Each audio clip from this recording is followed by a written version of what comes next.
नमस्कार, बहुत स्वागत है आप सभी का। आप मुझे न्यूज़ 18 के डिजिटल प्लेटफॉर्म पर देख रहे हैं। मैं हूं आपके साथ जया मिश्रा।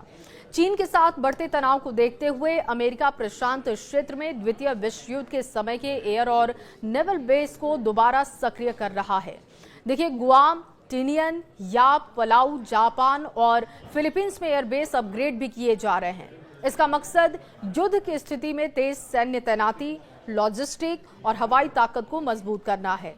चीन के साथ संभावित तनाव को देखते हुए अमेरिका प्रशांत महासागर इलाके में अपनी सैन्य गतिविधियों को बढ़ा रहा है। अमेरिका उन पुराने एयर और नेवल बेस को फिर से एक्टिव कर रहा है जिनका इस्तेमाल द्वितीय विश्व युद्ध के समय किया गया था। इन ठिकानों पर इन दिनों रात दिन काम चल रहा है। इंजीनियर 24 घंटे तैनात हैं। मकसद है कि अगर भविष्य में चीन के साथ युद्ध जैसी स्थिति बनती है तो अमेरिका पूरी तरीके से तैयार रहे। अमेरिका ने योजना को सेंट्रल एयर कॉरिडोर नाम दिया है। इसके तहत गुआम और टिनियन जैसे बड़े सैन्य ठिकानों को केंद्र बनाकर आसपास के कई द्वीपों पर एयरफील्ड तैयार किए जा रहे हैं। इससे सैनिकों, हथियारों और जरूरी सामान को तेजी से एक जगह से दूसरी जगह पहुंचाया जा सकेगा, ठीक वैसे ही जैसे द्वितीय विश्व युद्ध के समय किया जाता था। जिन बेसों को फिर से पुनर्जीवित किया जा रहा है उनमें टिनियन द्वीप पर मौजूद पुराना एयरबेस और माइक्रोनेशिया के याप आइलैंड पर स्थित याप इंटरनेशनल एयरपोर्ट प्रमुख है। उत्तर मारियाना द्वीप समूह के टिनियन द्वीप पर स्थित नॉर्थ फील्ड को फिर से तैयार किया जा रहा है।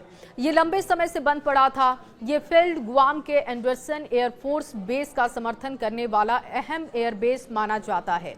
द्वितीय विश्व युद्ध में ये दुनिया का सबसे बड़ा एयरफील्ड था, जहां 230 से ज्यादा B-29 बॉम्बर तैनात थे। अब अमेरिका, नौसेना, वायुसेना, मरीन मिलकर इनकी रनवे और सुविधाओं को आधुनिक विमानों के लिए दोबारा विकसित कर रहे हैं। देखिए, नॉर्थ वेस्ट फील्ड गुआम में एंडरसन एयरफोर्स बेस के पास नॉर्थ वेस्ट फील्ड को फिर से तैयार किया गया है। यहाँ 8000 फीट लंबी 2 रनवे है जिनमें बड़े सैन्य विमान और मरीन कॉर्प्स के लड़ाकू विमान उड़ान भर सकते हैं। 2024 में यहाँ टैक्सीवे और बड़े पार्किंग एरिया तैयार किए गए जहाँ दर्जनों विमान खड़े हो सकते हैं। हथियार रखने के लिए मजबूत बंकर भी तैयार किए गए हैं। ये बेस ओकिनावा से मरीन सैनिक को ट्रांसफर करने में मदद करेगा। बात अब टिनियन इंटरनेशनल एयरपोर्ट की करते हैं। देखिए, टिनियन आइलैंड पर टिनियन इंटरनेशनल एयरपोर्ट को भी बढ़ाया जा रहा है। अगर मिसाइल हमले में गुआम के बड़े बेस को नुकसान होता है तो ये एयरपोर्ट एक विकल्प बन सकता है। यहाँ विमानों की पार्किंग, अंडरग्राउंड फ्यूल टैंक, जहाज से सीधे ईंधन लेने की व्यवस्था होगी और इसके अलावा KC-135 टैंकर विमानों के लिए हैंगर तैयार किए जा रहे हैं। इसका पहला फेज पूरा हो चुका है। दूसरा फेज बताया जा रहा है कि 2027 तक पूरा कर लिया जाएगा। याप इंटरनेशनल एयरपोर्ट की भी बात करते हैं।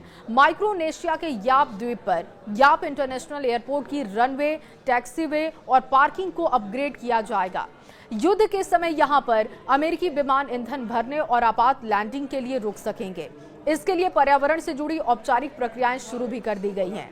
देखिए, जापान में योकोटे एयरबेस और नेवल एयर फैसिलिटी अत्सुगी का भी विस्तार लगातार किया जा रहा है। यहाँ युद्ध के समय इस्तेमाल होने वाला सामान पहले से जमा किया जाएगा ताकि जरूरत पड़ती है तो तुरंत इसका इस्तेमाल हो सके।